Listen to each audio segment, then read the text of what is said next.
President, Armstrong County, members of the board of CPA Australia, distinguished guests, ladies and gentlemen. I am truly delighted to be here today, and I thank you for that wonderful warm welcome. And I thank CPA for giving me the opportunity to be a part of this 125th anniversary gathering here in this beautiful city.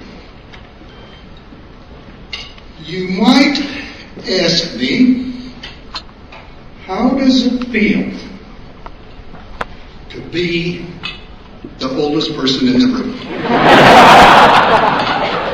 Well, I'm not thrilled about it. But I am encouraged by old-timers who did great things as senior citizens.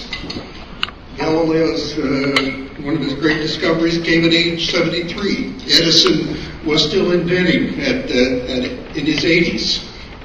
Toscanini was conducting at age 87. And Titian painted the great Battle of Lepanto at age 95.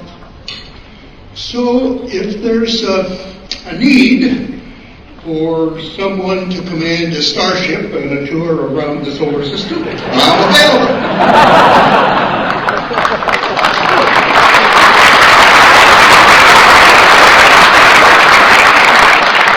And if there is anyone here tonight senior to me, I apologize and congratulate you. As you no doubt know, the states of the United States of America are subdivided into counties, parishes, or boroughs. And my father was employed by the state of Ohio to audit the books of its various county governments. And as a consequence of his finding the occasional embezzler, he acquired the nickname of Suicide Steve. He was a numbers guy and took great pride in his mastery of numerical precision.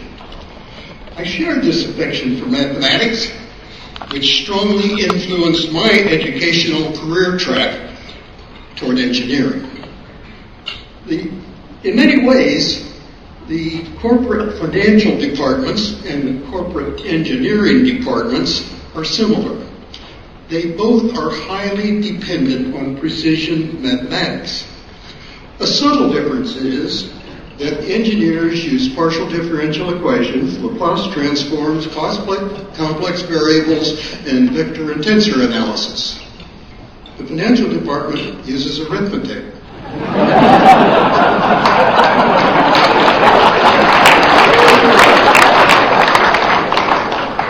The mathematical manipulation isn't particularly difficult, but the complexity of laws and regulations and the myriad of interpretations available provide opportunities for sometimes substantial variations in the reporting of financial results.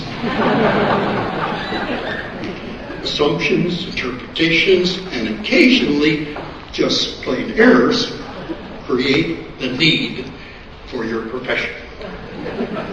Still, in my experience, the accountant provides much more than just certifying accuracy and compliance.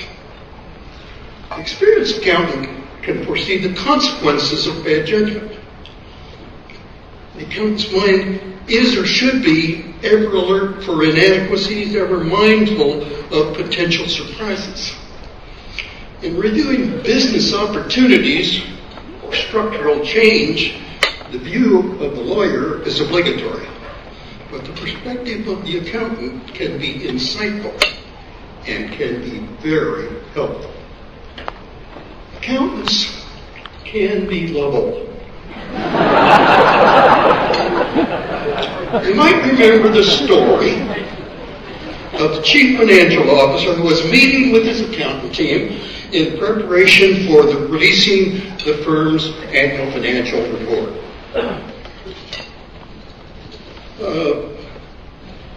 The meeting was on a Saturday morning, And the CFO's wife reminded him that he absolutely must be home at 1 o'clock for a luncheon to meet their daughter's fiancé and his parents.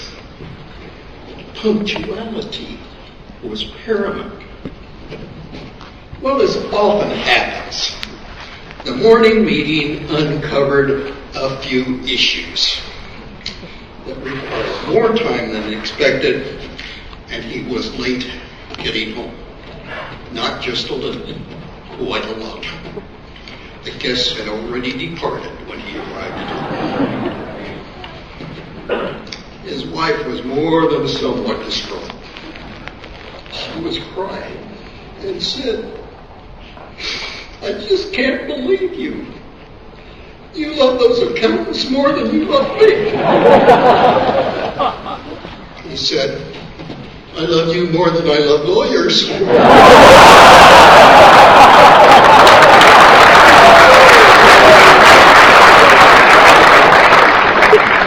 Calvin Coolidge, an American president of nearly a century ago, said, quote, "Nothing in the world can take the place of persistence. Talent will not. Nothing is more common than unsuccessful people with talent. Genius will not. The world is full of educated derelicts. Perseverance and determination are omnipotent." End quote. Well, history is punctuated with tales of perseverance. Edison tried thousands of filaments before he found the one that made the electric light bulb a success. Ernest Shackleton's escape from his ship, lost to Antarctic ice, over snow, ice, and 800 miles of open ocean in a lifeboat with a makeshift sail, certainly one of the most remarkable survival stories ever told. Perseverance. The actress, Elizabeth Taylor, demonstrated exceptional perseverance in her search for the perfect husband.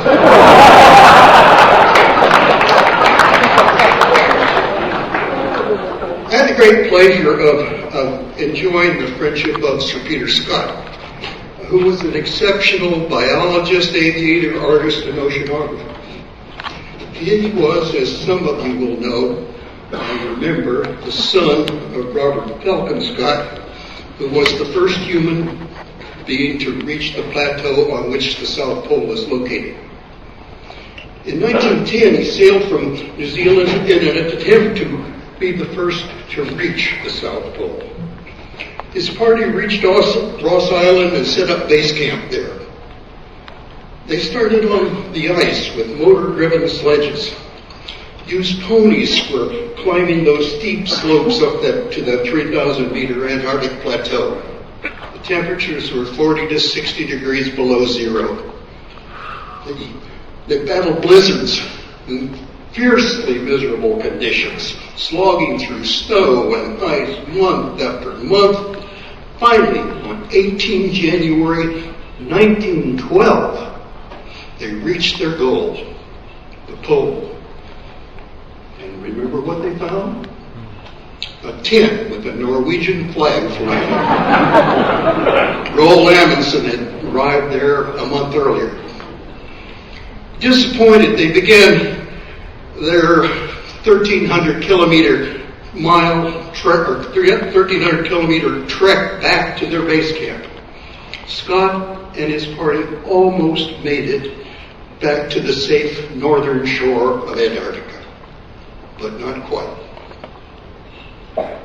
The expedition perished on the ice.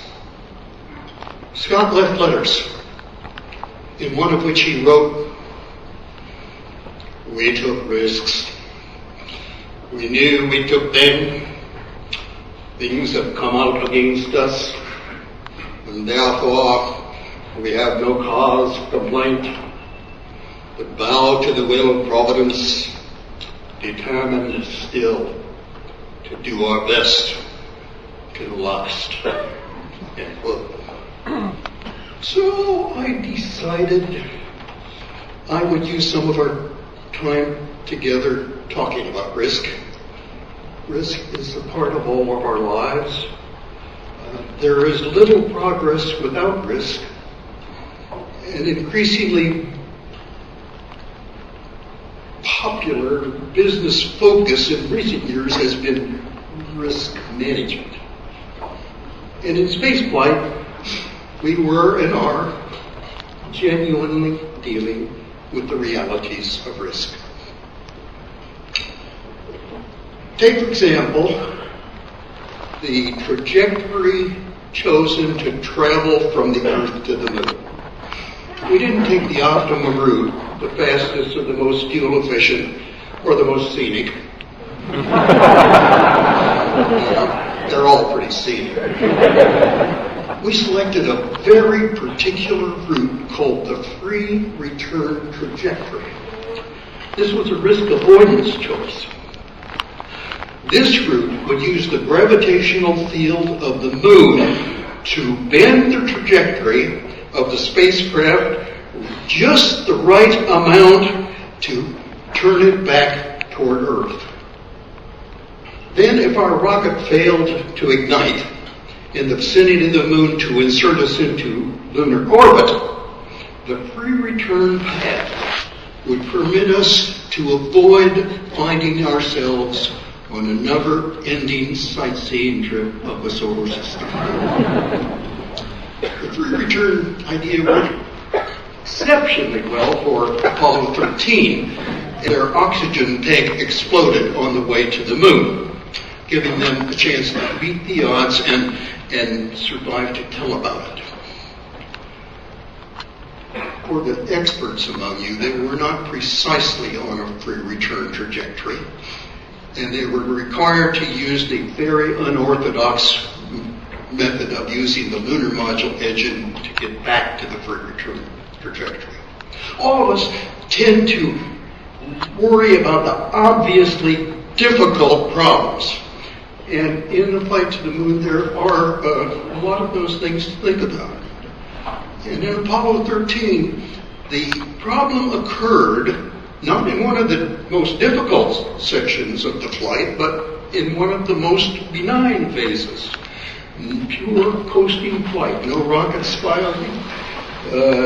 Experience suggests that you will encounter trouble when you least expect it. And that was certainly the case with Apollo 13. Many people ask NASA why they named it Apollo 13. After all, 13 is considered an unlucky number in much of the world. And NASA said, well, we're not superstitious, we're scientific. NASA still maintains they're scientific, but they have not put 13 on another spacecraft.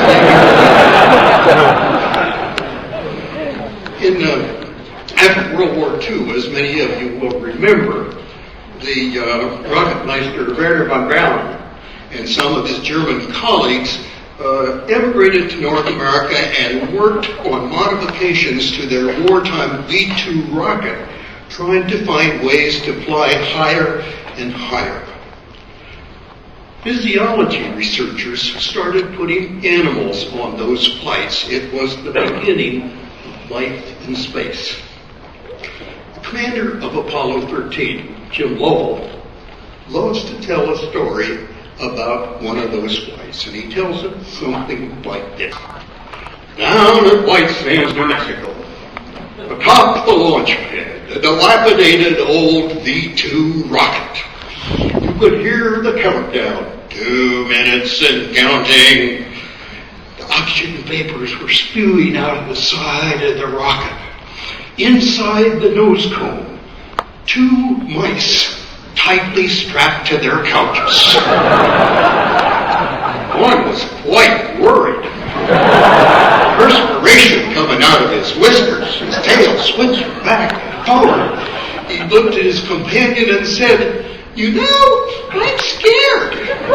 This rocket could blow up. The parachutes could fail. A mouse could get killed in this kind of work." And his buddy asked, "So why do you do it?" He said, "It's better than cancer research."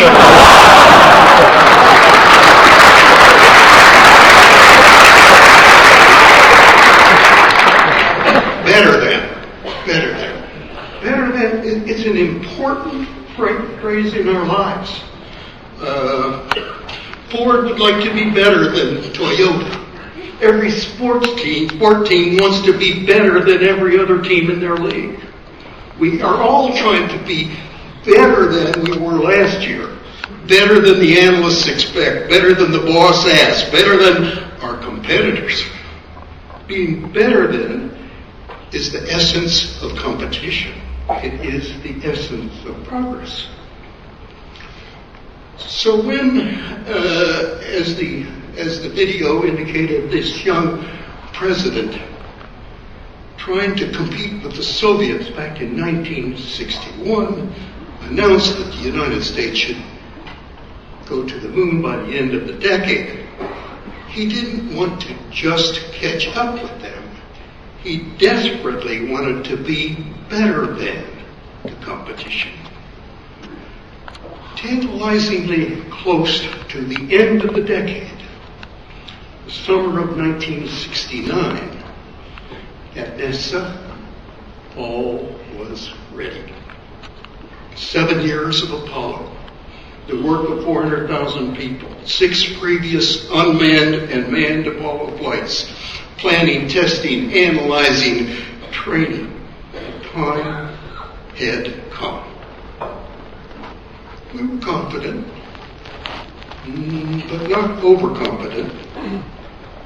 In research and exploration, the unexpected is always expected.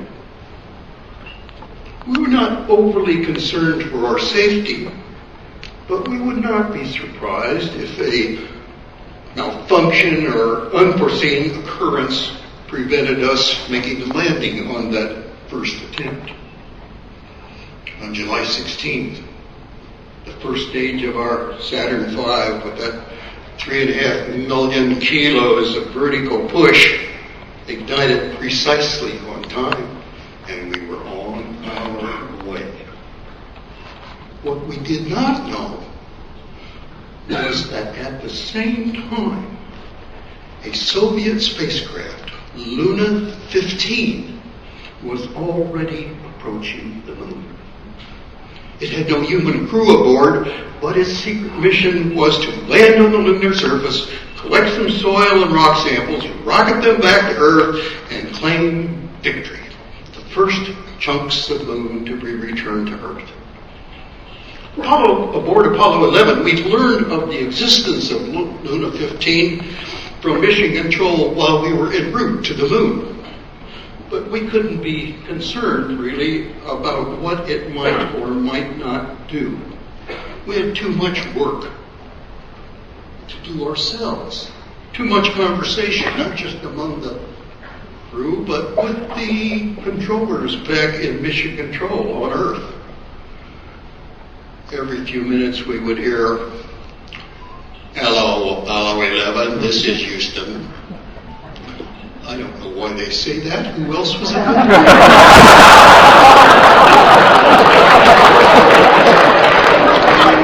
Still, it was nice to hear their voice and their expert advice available when we needed it. The phone open to every contractor and most of the subcontractors, and if there was any question regarding the operation of any onboard component, Mission Control usually could consult with the person who had assembled or tested that component. It was a teamwork operation, responsible for the success of the project. And of course, you know all about teamwork. It's essential to most of us. In order to depart Earth and fly to another celestial destination, the craft must be accelerated to a velocity necessary to escape Earth's gravity, and hence is known, surprisingly, as escape velocity. This is a magic number, but it's mathematically very simple. It is equal to your orbital velocity multiplied by the square root of 2. Now, you may not use the square root all that often, but consider this. Once you're in orbit, if you increase your speed by just over 41%, you are on a trajectory that will never return to Earth. In our business, it's a handy fact to keep around. In all of history, so far as we know, only 24 humans have ever reached escape velocity. It's a particularly unique experience, and I'd like you to picture in your mind just what it would be like to leave your home planet. Imagine that you are in your spacecraft in orbit around the Earth. Your computer confirms your speed, 27,762 kilometers per hour. You're looking down at Ascension Island in the Atlantic at dusk, and you soon fly into darkness. You see some city lights on the African coast, and notice lightning flashes illuminating some thunderheads like neon mushrooms far below you. You see a couple of shooting stars down below you. You and your crew are comfortable, floating, weightless. Cabin temperature and humidity are perfect. In order to leave Earth, you must change your velocity by, let's see, multiply by the square root of 2, subtract the orbital speed. You have to increase your speed by precisely 11,493.3 kilometers per hour. You're skilled, you have navigation and control system. You have confidence, you can do that precisely. Your destination on this trip is Luna. In order to get your trajectory aligned toward the moon, you must ignite the third stage of your rocket engine at a very precise time, within a fraction of a second. But you have the skill, you have the equipment, you can do it, you can do this. You put some entries in the computer, you arm the rocket engine. Ignition occurs over the Indian Ocean. You're still on the night side of Earth. You feel the engine come to life. You settle back in your seat. You feel the strong push of that rocket in your back, but in the dark you just can't see what's happening. There's no visual confirmation. Minutes pass by swiftly. The engine stops. You're floating again. You see a scimitar of light ahead. A sliver of daylight marking the dawn. And your flight back into daylight. In a half minute, you're flooded with sunlight. You can see it. It's overwhelming. You're moving outward from Earth. You're traveling more than 10 times the speed of a rifle bullet, but you seem to be perfectly motionless. You look at Malaysia and the islands of Indonesia below. They're dropping away from you. It's hard to tell. 6,000 or 8,000 kilometers per hour, they're dropping away.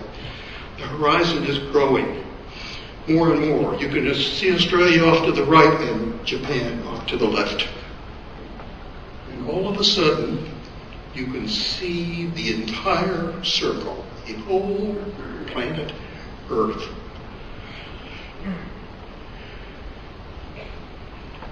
Kind of a gigantic blue medicine ball covered with white lacy clouds. And it's floating slowly away from you into the inky black sky. And this is a time when you say to yourself, uh-oh. Maybe I should have taken the CBA route.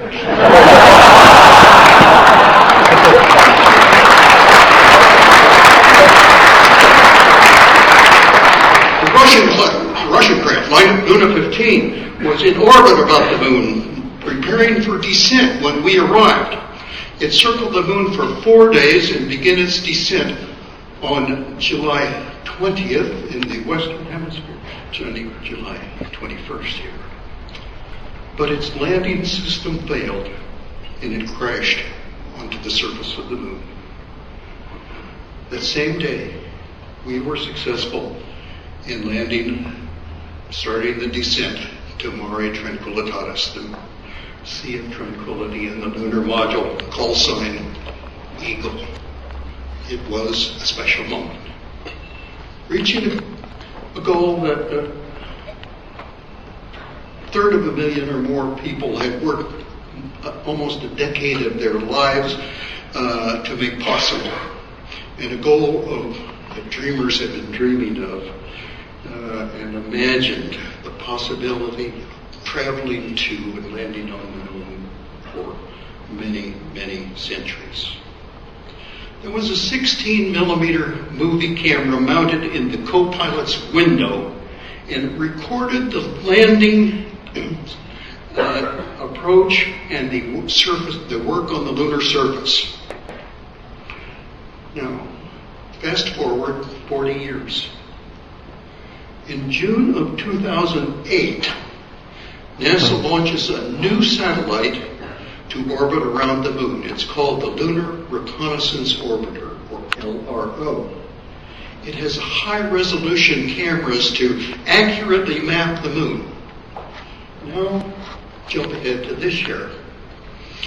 An Australian friend emails me and tells me about an unusual video. Someone has combined the new pictures from this Lunar Reconnaissance Orbiter with Google Moon and recreated the 1969 final descent of Apollo 11 to the Sea of Tranquility.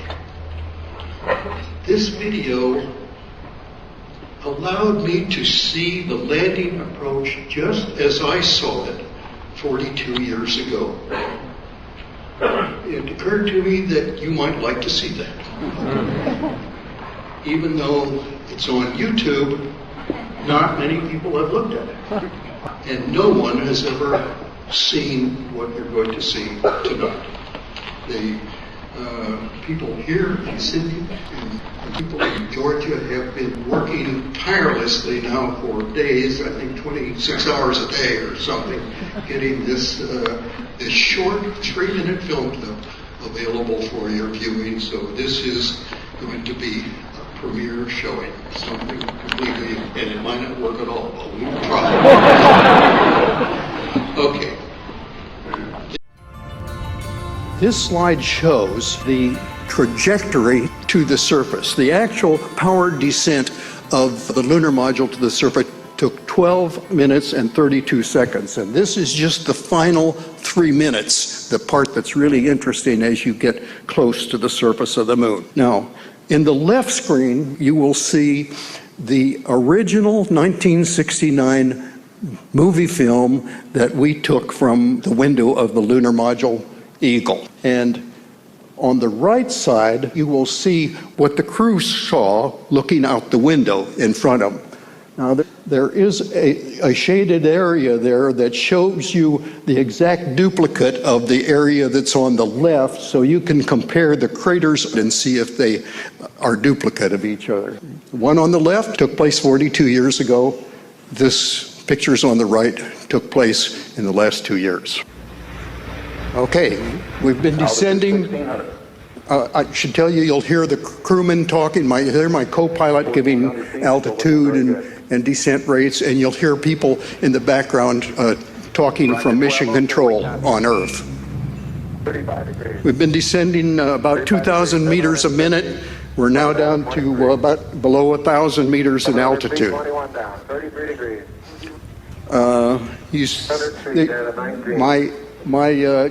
My computer tells me that it's taking us to a landing just on the right side of that big crater up in the left-hand corner. The slopes are steep and the rocks look very large, the size of automobiles. Certainly not a place that I want to land. So I took over manually from the computer, the autopilot, and flew it like a helicopter on out to the west to try to find a smoother, more level landing spot.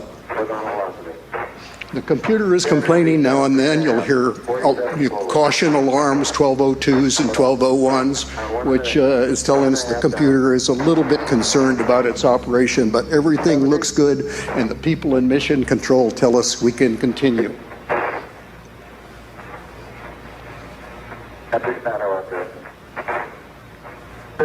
Okay, we're about 19 forward. 100 meters above the soil, looking down at this 30-meter crater, about 8 meters deep. Looks like a real geological treasure. I want to go back there and look at that if I ever get the chance while I'm on foot. We're looking for a smooth spot beyond that crater. I see a smooth spot right up near the top of the screen. It looks like that's a good place to be, and I'm running low on fuel. I have less than 2 minutes of fuel. Good. 20 feet. Getting down below about 70 meters now. Down, 9 forward. 50 meters, still looking good. In the left side, you will see in the old movie that the rocket engine is starting to kick up some dust off the surface. Lights on. Down 2.5. Get a 30-second fuel warning. Need to get it down on the ground here pretty soon before we run out. Okay. 40 feet down, 2.5. The picture on the left is more accurate, but there's more dust. There you see the shadow of my landing leg coming on the surface on the blowing dust. We're very close to the surface right now. Contact light. Okay, engine stop. We copy you down, Eagle. Tranquility Base here. The Eagle has landed.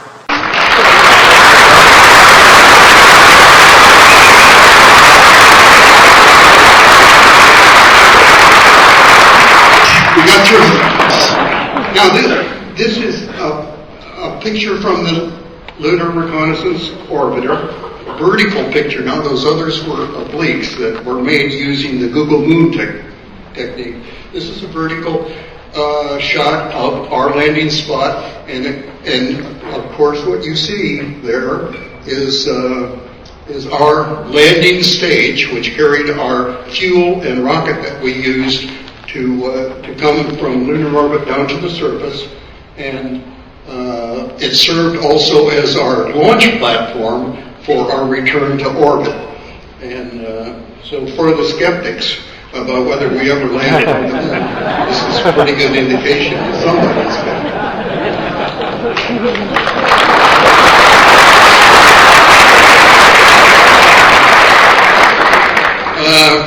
I told you that I became aware of this remarkable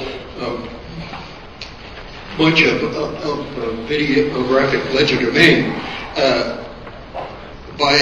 because of an Australian friend. He followed the Apollo flights as a boy, and for most of the past decade has been working with the alumni of the Apollo tracking facilities in Australia at Parkes, Tidbinbilla, and Honeysuckle Creek, with particular involvement in finding and improving the audio, video, and telemetry recordings of those historic days. I'd like you to meet my friend, the Reverend Colin McKellar.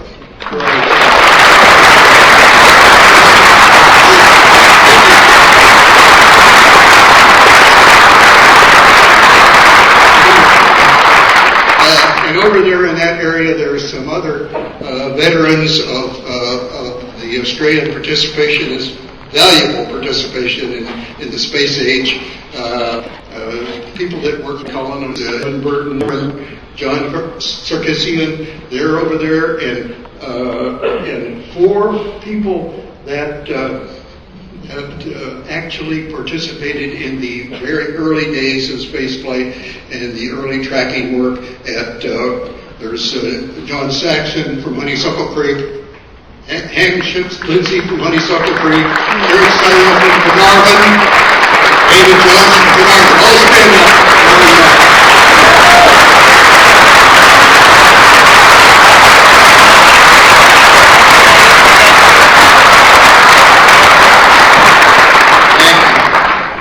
Ago, NASA announced a project to restructure the archival recordings of Apollo 11 and the work on the lunar surface.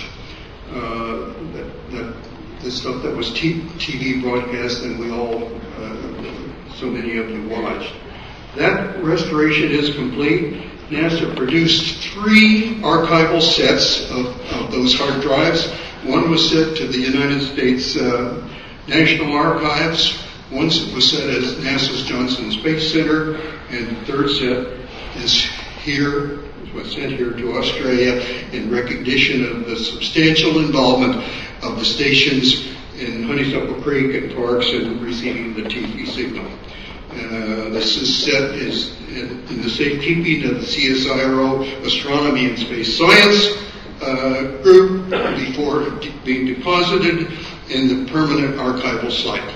The director of that division, Dr. Phil Diamond, I think is here tonight. Are you here, Phil? Yep. Great.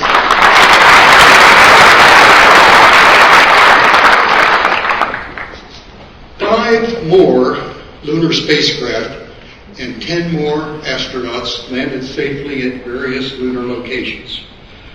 By the experiments taken to the moon and the many samples returned, our knowledge of our closest cosmic neighbor was multiplied 1,000-fold. The Russians announced they had no interest in the moon and were focused on Earth-orbiting manned laboratories.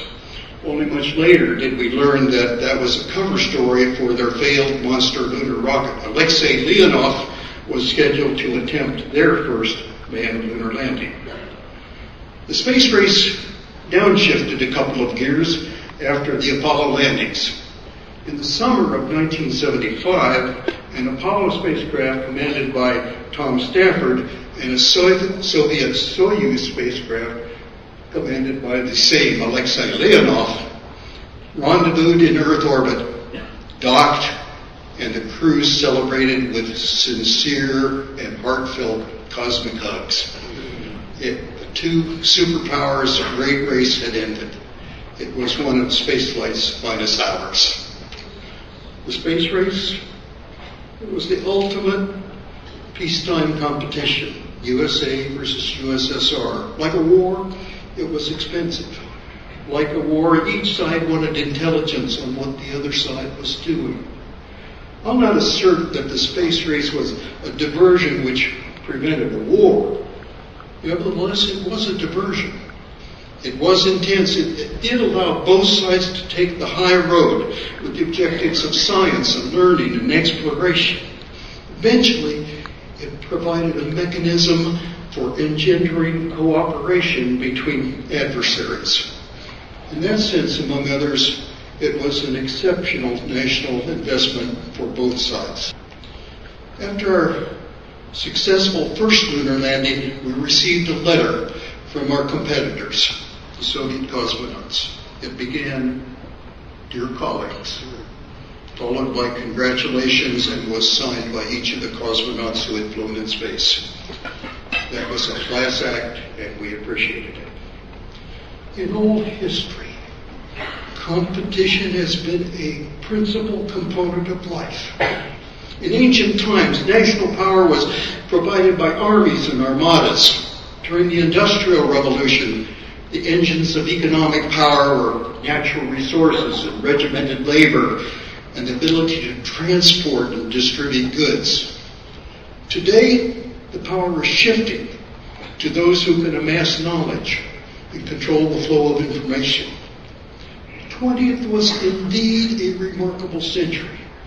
In the Apollo program, we believed that we could accomplish what was generally thought to be impossible. We understood the substantial risks, were willing to accept them because we believed our goal was a worthy goal. And this 21st century has the possibility of exceeding those progress of the 20th. All of us can help make that happen, each in our own way. We said that 2 words important to all of us are better than. And among the foundations of better than, the first tenet is quality. Everyone wants products of high quality for those applications where reliability, longevity, efficiency, or security are important. But above all else, the most important requirement in any organization is the quality of its people. Intellect is good, skill is good, trust is mandatory. In our world, whether it be a fellow crewman or a flight controller in mission control, I was often trusting that person with my life. Nothing is more important than the quality of your teammates. Another tenet of better than is leadership. There is no magic formula for leadership that will be universally and forever successful. The effective leader must be able to adapt to changing conditions. 67 years ago, during the Second Great War, a flyer disappeared in his P-38 reconnaissance plane over the Mediterranean. The flyer is better known for his writing than his flying.